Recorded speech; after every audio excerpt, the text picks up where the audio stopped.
Bé, hola a tots. Novetat interessantíssima de la gent de Saleva, amb una sabata que es diu Speed Ascent. L'Speed Ascent és una sabata que ve a dins això, que podem anar una miqueta més de pressa a l'hora de fer els nostres trecs, que podem fer etapes dins dels nostres trecs o de les nostres caminades de cap de setmana una miqueta més de pressa, una miqueta més alts de cardio. Com ho fem? Doncs això, amb aquesta sabata, la Speed Ascent. Què té de particular? Doncs crec que sobren les paraules.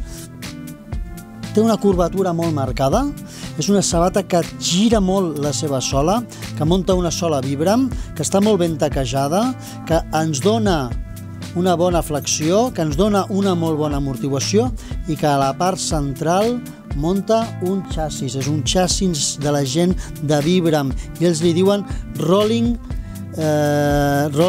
Gate System. Quina és la idea? La idea és que entrarem pel taló i sortirem per la part de davant, que aquesta curvatura ens empuja endavant, que ens permet anar més de pressa. Però què podem explicar més? Expliquem coses sobre l'Upper. L'Upper el podem trobar en dues versions, amb Gore-Tex i sense Gore-Tex.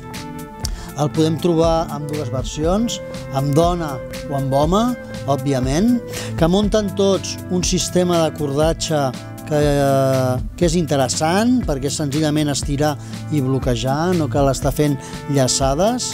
És una sabata que el seu pes són els 380 grams, per tant no és una sabata superllaugera, però no és una sabata gens pesada.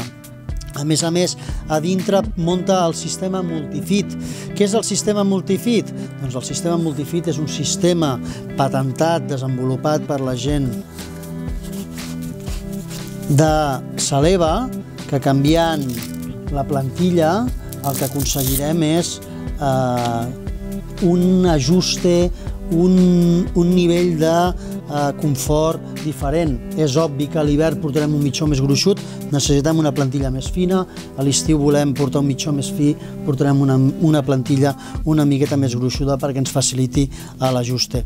A part d'això, a la part interior, aquesta sabata no està feta o no està construïda de la manera tradicional. Deixeu-me posar bé aquesta plantilla. La manera tradicional seria que tinguéssim una llengüeta partida i aquí el que tenim és una llengüeta que ve completament de la part interior cap a la part exterior, de manera que ens embolcalla, fa com una mena de overlap, per fer-nos un símil a lo que seria l'esquí de muntanya. Poca cosa més, molt resistenta, molt dura, uns materials hiperresistents, pensada per fotre-li molta canya i em torno a repetir, Gore-Tex, impermeable, sense Gore, doncs això, menys o zero impermeable, d'acord? Potser més transpirable, d'acord? Ens veiem i fins una altra. Espero que us moli aquesta novetat perquè és la bomba.